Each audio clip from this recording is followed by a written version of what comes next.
Tuan-tuan dan puan-puan, dalam minat saya mengkaji mazhab Ahli Sunnah wal Jamaah sebagai satu mazhab akidah dan juga mazhab-mazhab akidah yang berbeza, firqah-firqah yang berbeza seperti Mu'tazilah, seperti Khawarij, seperti Murji'ah, seperti Qaramitah, seperti Jahmiyah, seperti Qadariyah, Jabariyah, Syiah dan sebagainya. Bila saya mengkaji juga siapakah pengasasnya, apakah ciri-ciri, apakah prinsip-prinsip utama dalam mazhab akidah tersebut yang menyelisihi mazhab Ahli Sunnah wal Jamaah. Saya tidak pula menemui apa yang baru-baru ini disebut oleh Dr. Haris Ismail, pemilik saluran YouTube Protagonis Insight, sehingga saya tertanya-tanya, apakah saya tak jumpa atau Dr. Haris Ismail yang sebenarnya telah memulakan satu mazhab akidah yang baru? Apakah Dr. Haris Ismail yang telah memulakan satu bid'ah yang baru? Sebab tuan-tuan dan puan-puan, bid'ah ini ia terbahagi kepada akidah dan juga ibadah. Bid'ah dalam hal akidah adalah jauh lebih serius kesalahannya berbanding bid'ah dalam hal ibadah. Jadi ini persoalannya. Sekadar bertanya dulu, okey? Belum menghukum lagi, bertanya dulu ya. Baik, tuan-tuan dan puan-puan, Assalamualaikum warahmatullahi wabarakatuh. Beberapa hari ini umat Islam di Malaysia dikejutkan dengan beberapa peristiwa-peristiwa yang memang mengejutkan, dan salah satu daripadanya adalah daripada dua video Dr. Haris Ismail ya, tentang iman, tak beriman, kafir dan juga Muslim ya. Sesiapa yang ada kefahaman yang basic dalam agama telah dapat mengenal pasti kesalahan beliau dalam video itu. Cumanya ada sebahagian lagi yang mungkin tak nampak salahnya di mana, atau sebahagian lagi yang macam nampak macam betul. Okey, jadi saya pun membuat video ini moga-moga dapat menjelaskan kepada para penonton sekalian dan memberi kefahaman yang betul, yang jitu dalam perkara ini. Okey, sedikit latar belakang sebelum saya bermula. Ia bermula dengan penjelasan Dr. Haris ke atas salah satu pemikiran Syekh Nazim Al-Haqqani bahawa di dalam tulang sulbi Bani Adam ini ada zuriat-zuriat, ataupun lebih tepat Nabi Adam ya. Tulang sulbi Nabi Adam ada zuriat-zuriat yang mereka ini terbahagi dua, unbelievers and believers, ataupun believers dan unbelievers, beriman dan tidak beriman. Okey, ini telah pun saya jelaskan kesalahannya dalam video sebelum ini. Baik, Ustaz Suhaili Naim telah pun menjawab video tersebut, dan Ustaz Suhaili Naim menterjemahkan unbelievers sebagai kafir. Maka Dr. Haris menjawab balik, dalam link pertama yang saya bagi di bahagian description, bahawa adalah tidak tepat untuk menterjemah unbelievers sebagai kafir. Sebab mengikut Dr. Haris, boleh saja seorang itu Islam, dia seorang Muslim, tetapi tidak beriman. Jangan main. Okey, saya baca kata-kata beliau yang sebenarnya dalam link pertama, minit 5.25 ya. Kalau klik link itu dia akan terus pergi ke minit 5.25, di mana Dr. Haris berkata, ada beza tidak beriman dengan kafir. Ada beza. Sebab orang Islam, walaupun dia Islam, dia boleh tidak beriman.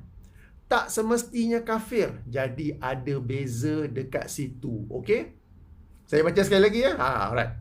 Ada beza tidak beriman dengan kafir. Ada beza. Sebab orang Islam, walaupun dia Islam, dia boleh tidak beriman. Tak semestinya kafir. Jadi ada beza dekat situ. Okey?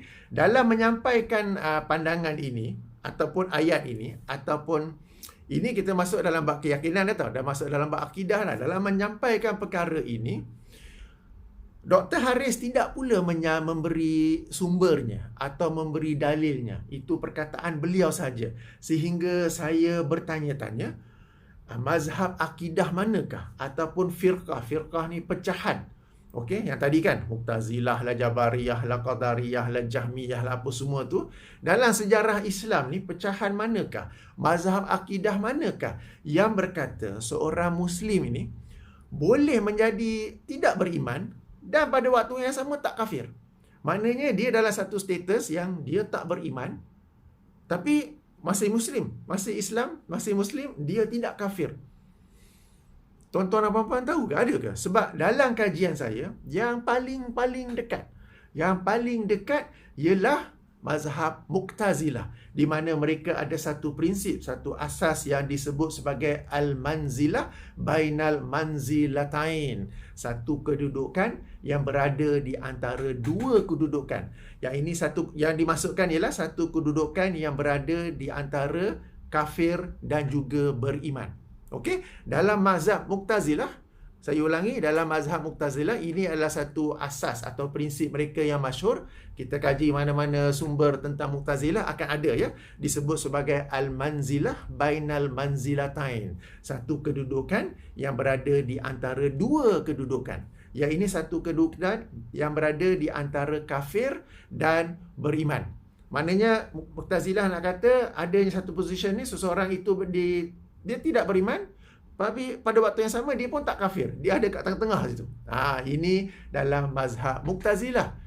Akan tetapi, walau bagaimanapun, namun begitu, Mu'tazilah menggunakan prinsip ini bukan secara umum, tetapi hanya untuk pelaku dosa besar. Sebagai contoh, kepada orang yang berzina misalnya. Okey, dah tegur zina. Jadi bagi Mu'tazilah, mereka kata yang ini dia yang buat dosa besar ni, dia duduk. Okay? Dia ada dalam satu status yang disebut sebagai al-manzilah bainal manzilatain. Okay? Jadi ia merujuk pada pelaku dosa besar.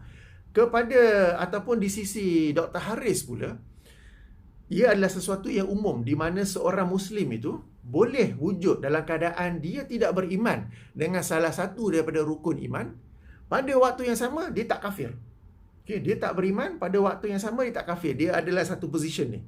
Dan ini adalah satu prinsip, adalah satu akidah, satu keyakinan yang sejauh kajian saya, tolong betulkan jika saya salah, sesuatu yang baharu, yang setahu saya tak ada sebelum ini.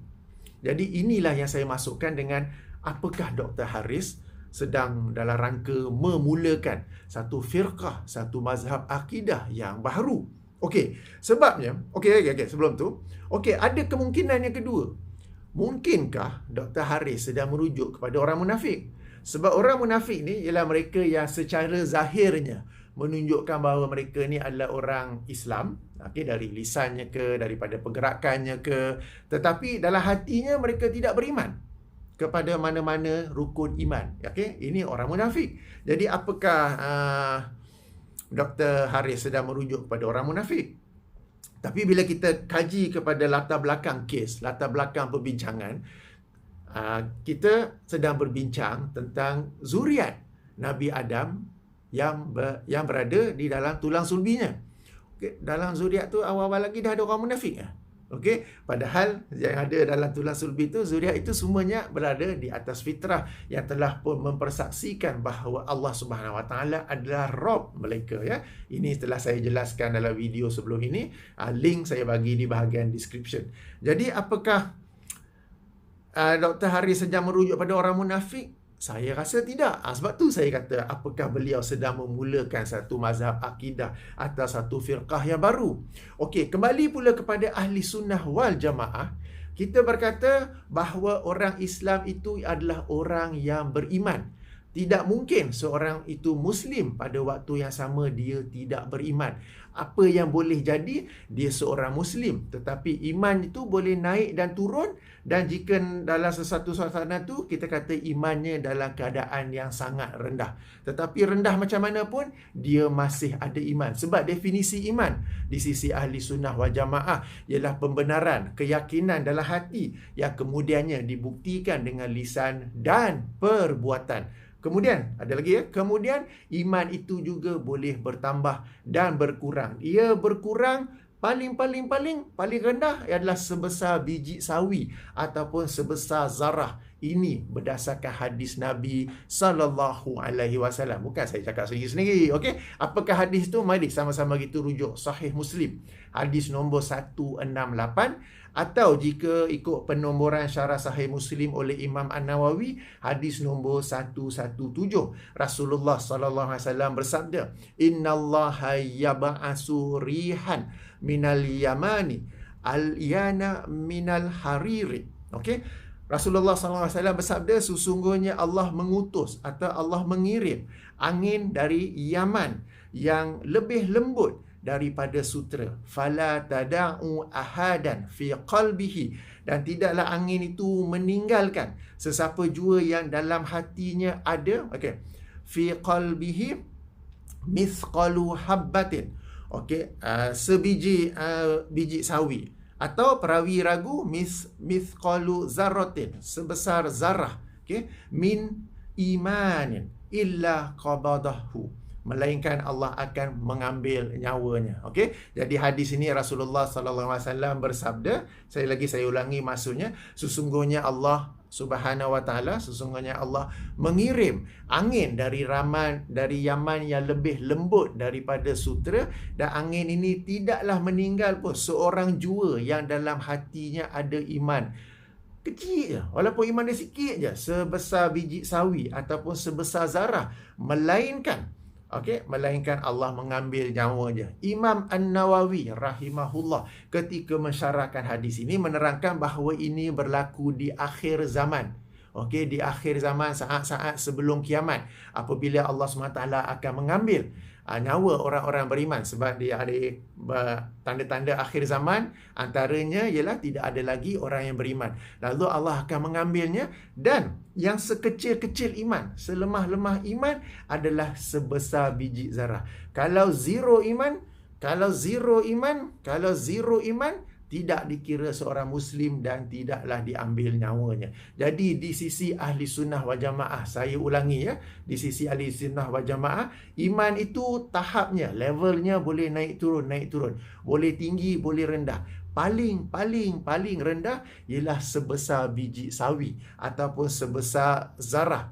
Walaupun sebesar itu, mereka tetap dikelar orang beriman. Dan itulah ciri-ciri seorang Muslim. Iman boleh naik, boleh turun. Serendah-rendahnya adalah sebesar biji sawi. Tidak boleh di sisi ahli sunnah wal jamaah seorang Muslim itu mendakwa dia Muslim tetapi zero iman. Tidak ada ya.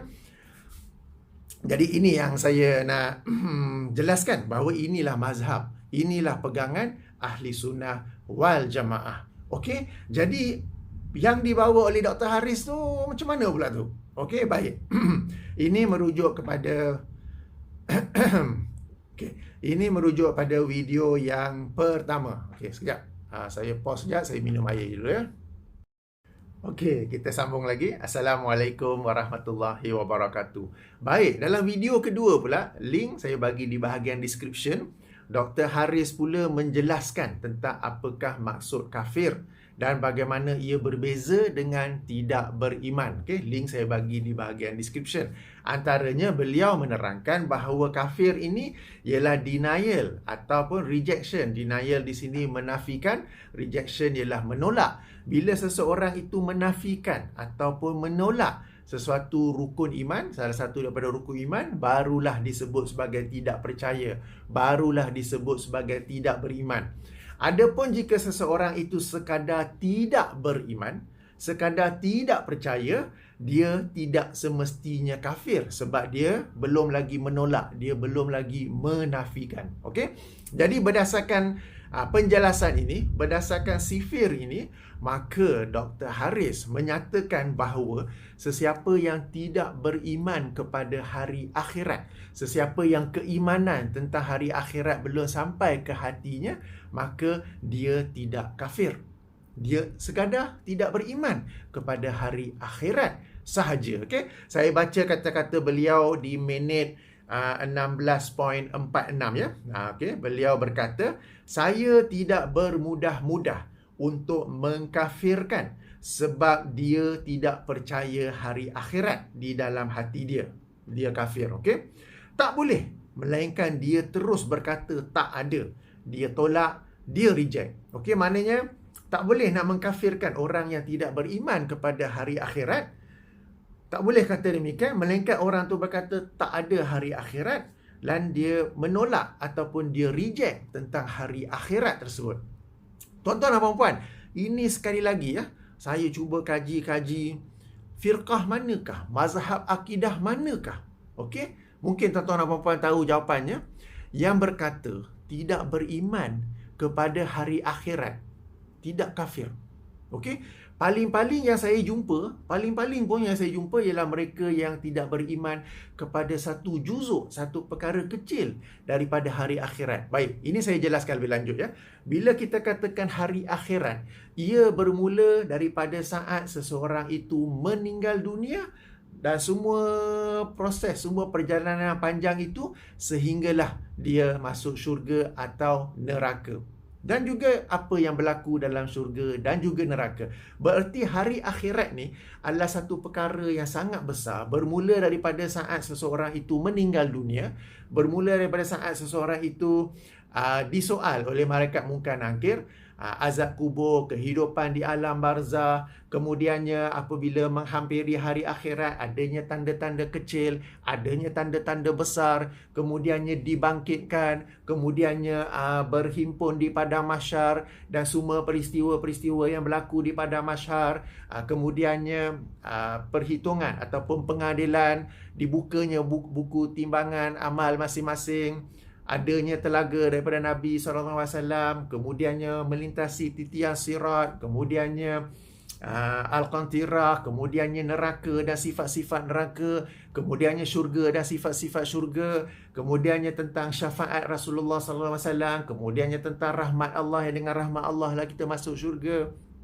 dan macam-macam lain yang di dalam syurga, macam-macam lain yang di dalam neraka. Jadi ia adalah perkara yang sangat besar, dan semua ni memiliki dalil-dalil yang qat'i, yang jelas dalam Al-Quran dan hadis. Apabila seseorang itu tidak beriman kepada hari akhirat, yang besar ni dia telah pun tidak beriman kepada Al-Quran, sebab Al-Quran telah pun menerangkan semua tu. Dia juga tidak beriman kepada Rasulullah SAW, kerana Rasulullah juga yang telah menerangkan tentang semua itu, tentang hari akhirat. Jadi ini perkara besar. Yang saya kata tadi, paling-paling pun kita jumpa orang yang tak beriman pada sebahagian. Sebagai contoh, ada aliran, ada firqah yang tidak beriman kepada azab kubur sebagai contoh.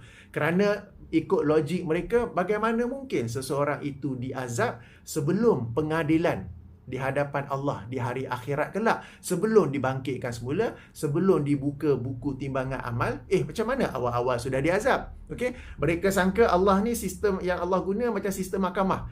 Kena hadir mahkamah dulu, bawa bukti tu baru hakim jatuhkan hukuman. Okey, mereka sangka cara Allah menghukum, cara Allah mengadili sama dengan sistem mahkamah. Okey, jadi paling-paling pun adalah mereka yang mempersoalkan satu dua juzuk je dalam hari akhirat ini. Okey, tetapi tak beriman kepada seluruh hari akhirat, dan pada waktu sama dia tidak kafir.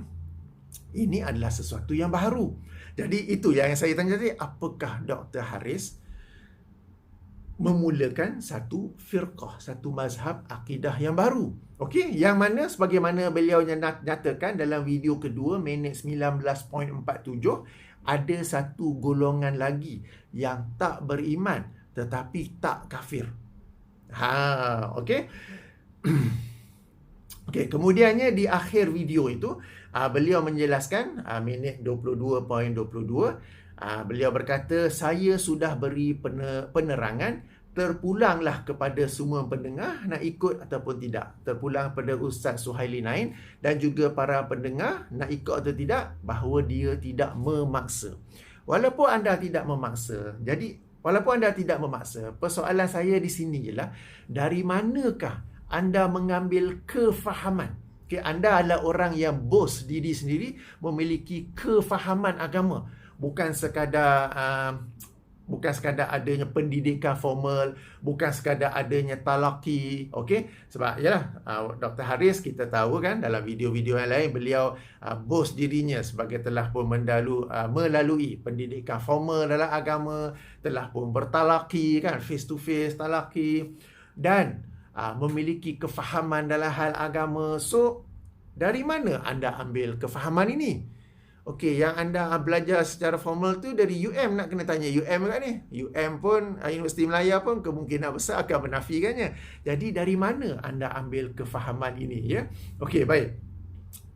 Satu poin lain yang saya nak jelaskan ialah dalam video kedua itu daripada minit yang ke-4:15 hingga ke akhir, okey, lebih kurang 20 minit apabila anda, wahai Dr. Haris Ismail, menjelaskan tentang kafir, yang beriman tidak semestinya kafir, boleh lagi seseorang itu seorang Muslim tapi tak beriman, apa semua tu. Sepatah ayat Quran pun tidak dikemukakan sebagai dalil. Satu hadis pun tidak dikemukakan sebagai dalil. Anda bercakap berdasarkan apa ni? Macam mana? Anda bercakap berdasarkan ada rujukan ke apa, atau apakah ia semata-mata teori anda?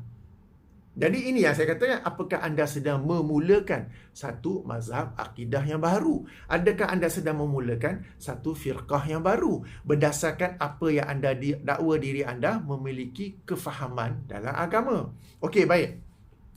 Alang-alang di sini ingin saya ulas perkara ini tentang kafir dan tidak beriman berdasarkan ayat-ayat Quran. Sebab tuan-tuan dan puan, bila kita nak bincang tentang maksud ataupun definisi sesuatu perkataan, lazimnya kita akan bincang dari sudut bahasa. Dari sudut bahasa, apakah maksudnya? Dari sudut istilah, apakah maksudnya? Okey? Dan seterusnya saya akan bincang dari sudut bahasa dan istilah tentang perkataan kafir ini dengan merujuk kepada ayat-ayat Al-Quran. Baik. Dari sudut bahasa, perkataan kafir ataupun kata akar kafara ini merujuk ataupun bermaksud menutup.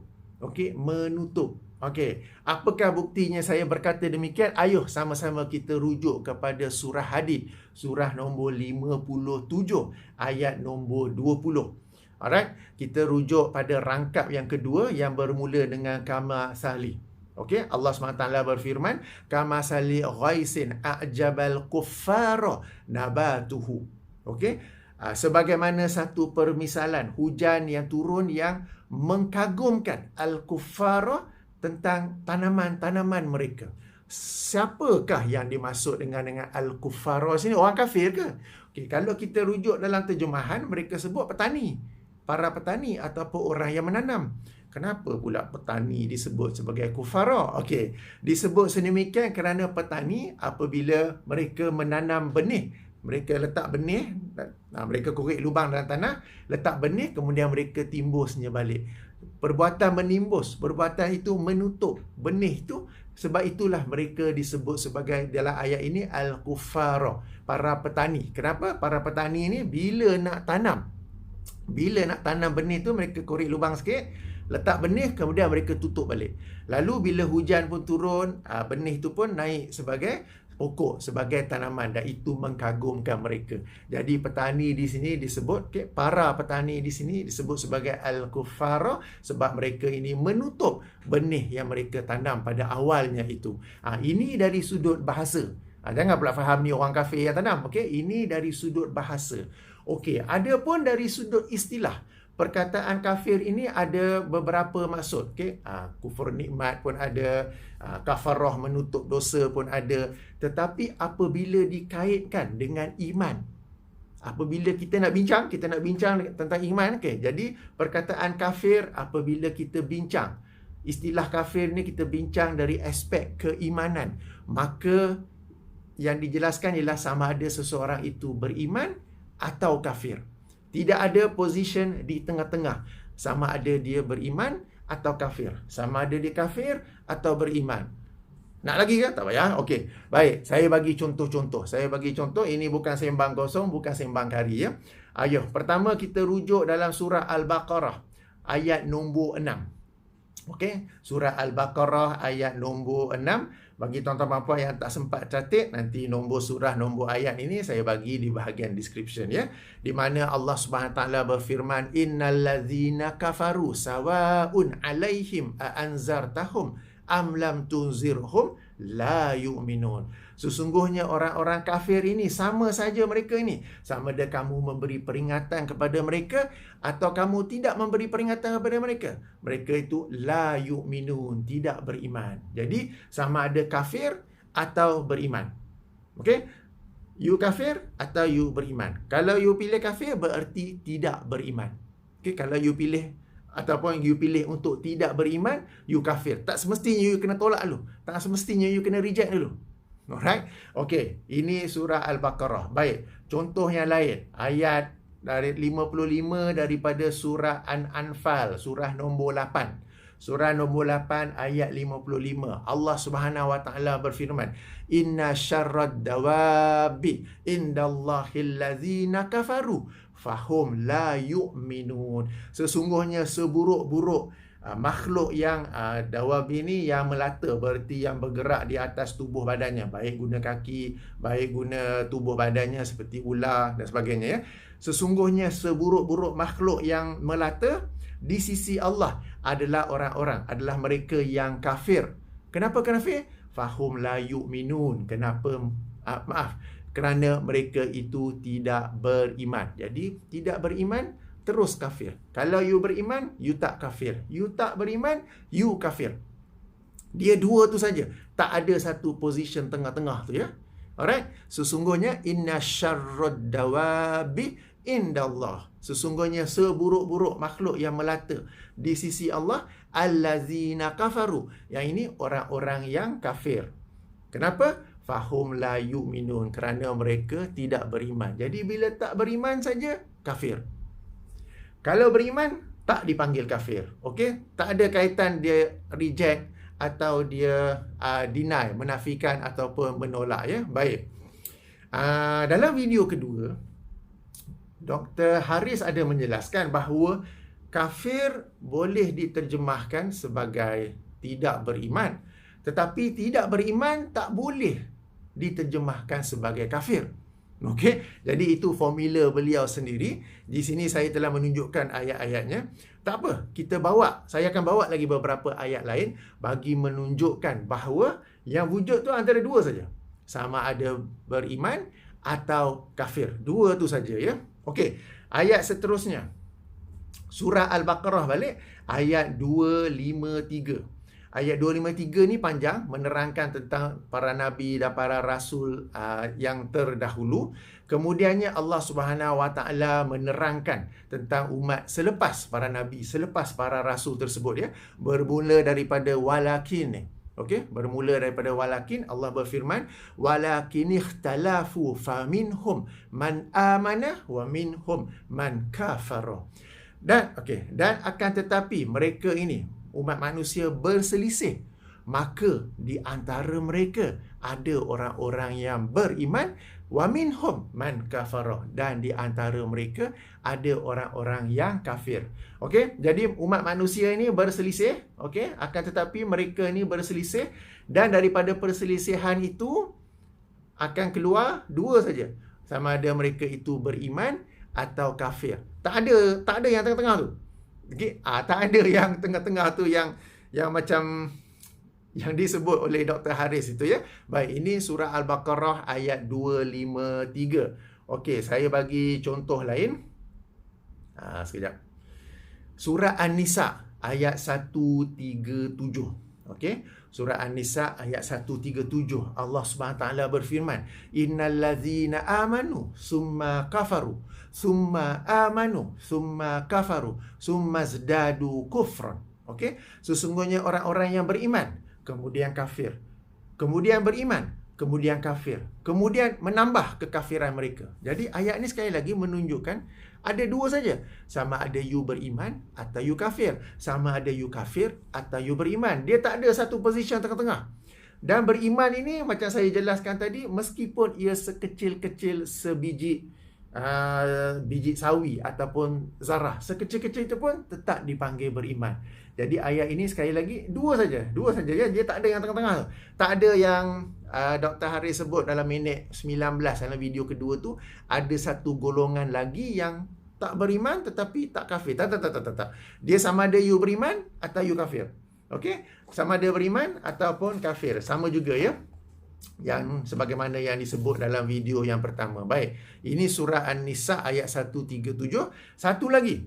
Alright. Surah An-Nisa ayat 170. Okey. Allah SWT berfirman, Ya ayyuhan nas, qad ja'akumur rasulu bil haqqi min rabbikum fa aminu khairan lakum wa in takfuru fa inna lillahi ma fis samawati wal ard wa kana Allahu aliman hakima. Wahai manusia, ya ayyuhan nas, wahai manusia, qad ja'akumur rasul bil haqq, sungguh telah datang kepada kalian seorang rasul dengan membawa kebenaran, min rabbikum, daripada Tuhan kalian, fa aminu khairul lakum, maka berimanlah, itu baik bagi kalian. Wa in takfuru, akan tetapi jika kamu pilih untuk kafir, fa inna lillahi ma fis samawati wal ard, maka bagi Allah lah apa yang di langit dan di dunia. Di langit dan di bumi. Jadi sekali lagi dua saja. Allah menerangkan, wahai manusia, semua manusia, wahai manusia, telah datang seorang rasul, yang ini Muhammad sallallahu alaihi wasallam, membawa kebenaran, yang ini Al-Quran, membawa Islam, membawa Al-Quran daripada Tuhan kalian, daripada Allah Subhanahu wa taala. Maka berimanlah. Maka berimanlah, itu baik bagi kalian. Akan tetapi jika kalian kafir, jadi sama ada beriman atau kafir, dia tak ada tengah-tengah tu. Saya Islam, saya Muslim, tapi tak nak beriman. Tapi saya pun tak kafir juga. Tak ada. Okey, tak ada. Okey, sama ada anda beriman ataupun anda kafir. Ini saya baca daripada ayat Quran ya. Okey, yang kalau kita rujuk dalam dua-dua video Dr. Haris itu, sebatah ayat Quran pun tak ada. Saya terfikir, ini teori saya lah, maaf kalau salah ya. Sebelum ini, Dr. Haris ni telah terperangkap. Yang ini apabila dia cuba membenarkan teori ataupun pemikiran Syekh Nazim tentang zuriat Nabi Adam yang ada dalam turang sulbinya yang terbahagi kepada believers. Syekh Nazim tak kemukakan apa-apa ayat Quran atau hadis untuk membenarkan pemikirannya tu. Lalu Dr. Haris yang dalam rangka dia cuba nak membela Syekh Nazim Haqqani dan cuba membuktikan kesalahan Ustaz Salman Ali dalam dialog itu, dia yang bawa ayat Quran. Okey, dia yang bawa ayat Quran dan ternyata bahawa ayat yang dibawa itu dia telah salah guna. Ini telah saya jelaskan dalam video sebelum ni. Nampaknya Dr. Haris dia telah ambil iktibar. Lalu kali ini dia tak nak bawa ayat Quran lagi. Nanti aku kena lagi habis. Okey. Jadi dia tak bawa apa ayat Quran lagi. Tak apa, saya bawa ayat-ayat Quran. Dan ayat-ayat Quran ini menerangkan ada dua pilihan sahaja. Baik. Okeylah, ayat terakhir. Banyak dah ni duk cerita. Suara pun nak hilang dah. Alright, okey. Ayat terakhir surah Al-Ma'idah. Surah Al-Ma'idah ayat 41. Surah Al-Ma'idah ayat nombor 41 ya. Ayat yang panjang, kita rujuk di bahagian awalnya tu. Di mana Allah Subhanahu wa taala berfirman, Ya ayyuhar rasul, la yahzunkal lazina yusari'una fil kufri minal lazina qalu amanna bi afwahihim wa lam tu'min qulubuhum. Wahai Rasul, yakni Muhammad, wahai Rasul, janganlah engkau ni bersedih terhadap orang-orang ni yang bersegera. Maknanya suka sangatlah nak tunjuk tentang kekafiran mereka. Okay? Daripada orang-orang yang mengucap dengan mulutnya bahawa mereka ini beriman, padahal hati mereka tidak beriman. Tuan-tuan dan puan-puan, kalau kita rujuk dalam video kedua, okay, Dr. Haris ada menyebut beberapa kali, minimum 2 kali tak silap saya, tentang bagaimana orang yang berimannya tentang hari akhirat tak sampai kepada hatinya. Nak disebut sebagai kafir ke? Kan, beliau tanya kan? Okey, jawapannya dalam ayat 41 surah Al-Ma'idah ni. Sama juga apabila seseorang itu dia sekadar tak beriman tapi dia tak tolak. Dia sekadar beriman, dia tak tolak, dia tak reject, dia tak deny, dia tak menafikan, dia tak tolak. Sekadar keimanan tentang hari akhirat tu belum sampai ke hatinya. Okey, so dia kata tak boleh disebut sebagai kafir. Okey, di sini dalam ayat 41 ni Allah SWT menerangkan tentang orang yang iman tak sampai kepada hatinya. Tentang orang ini, tentang orang-orang jenis ini, apa Allah sebut? Wahai Rasul, janganlah engkau bersedih terhadap orang-orang yang bersegera dalam kekafiran. Yusari'una fil kufri. Daripada orang-orang yang berkata kami ni beriman dengan mulut mereka, padahal iman itu tak sampai dalam hati. Iman tak sampai dalam hati, orang tu tak pula reject, orang tu tak pula deny, orang tu tak pula menafikan. Okay? Tetapi itu sudah cukup untuk dipanggil sebagai orang kafir. Ayat ini membatalkan. Ayat-ayat yang saya kemukakan ini sebenarnya banyak lagi. Okey, ini beberapa daripada beberapa surah yang awal. Ia membatalkan teori yang cuba dibawa oleh Dr. Haris bahawa tak beriman tidak semestinya kafir. Dia ada satu position di tengah. Hadis yang saya bawa awal tadi tu, bahawa iman ini boleh paling-paling rendah pun sebiji sawi ataupun sebiji zarah. Okey, ia membatalkan teori Dr. Haris bahawa seseorang itu boleh dipanggil Muslim, seseorang itu boleh lagi dipanggil seorang Islam meskipun tidak beriman. No. Anda bawa akidah apa ni? Anda bawa firqah apa ni? Wahai Dr. Haris. Wahai Dr. Haris yang mendakwa dirinya memiliki kefahaman dalam agama. Wahai Dr. Haris yang mendakwa diri anda ni ada pengajian formal dalam agama, ada bertalaki, yang anda mengkritik orang lain jangan sekadar baca buku, sebab baca saja tak faham kerana tak ada guru. Okey, wahai orang yang tidak diberikan kebaikan oleh Allah, sebab anda bacakan hadis kan, sesiapa yang Allah inginkan kebaikan kepadanya, Allah memberi kefahaman agama. Jadi andanya kefahaman tu, kita nak cek itu apakah itu satu karamah, satu kebaikan yang Allah ingin kurniakan kepada anda, atau sebaliknya. Saya telah bawa ayat-ayat Quran, dan ini daripada beberapa surah yang awal, surah Al-Baqarah, surah An-Nisa, surah Al-Ma'idah, surah Al-Anfal. Kalau kita rujuk banyak lagi dalam Al-Quran, ada lagi ayat-ayat sama ada seseorang itu beriman atau kafir. Dia tak boleh tak beriman tetapi tak kafir, tak boleh. Dan ayat yang ke-41 surah Al-Ma'idah ni pula secara jelas menerangkan apabila seseorang itu iman tidak sampai ke hatinya, sudah cukup untuk dipanggil sebagai seorang kafir. Okey, sebagai seorang kafir. Jadi ini penjelasan saya berdasarkan ayat-ayat Quran tentang apakah masuk kafir dari sudut bahasa, bahawa ia adalah menutup. Adapun dari sudut istilah, bila kita nak bincang dalam konteks keimanan, maka kafir itu adalah lawan daripada iman. Dia tak boleh together. Dia tak boleh tak iman, tak kafir. Dia mesti sama ada beriman atau kafir. Okay? Dia tak boleh dua-dua sekali. Maksudnya tak boleh ada satu position di tengah-tengahnya itu. Jadi saya rasa inilah penjelasan saya. Tak ada nak tambah lagi dah. Moga-moga Dr. Haris dapat menyemak kembali perkara ini.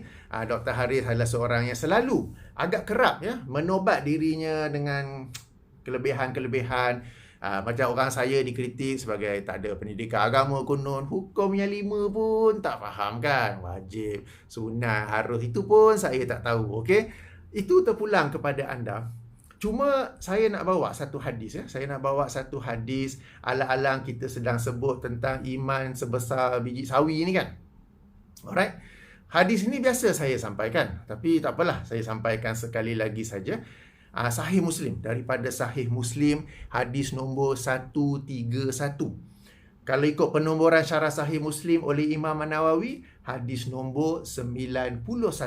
Daripada Nabi SAW, baginda bersabda, la yadkhulul jannah man kana fi qalbihi mithqalu zarratin min kibrin. Qala rajulun inna rajula yuhibbu an yakuna saubahu hasanan wa na'luhu hasanan. Qala innallaha jamil yuhibbu innallaha jamilun yuhibbul jamalil kibr. Okey, maaf.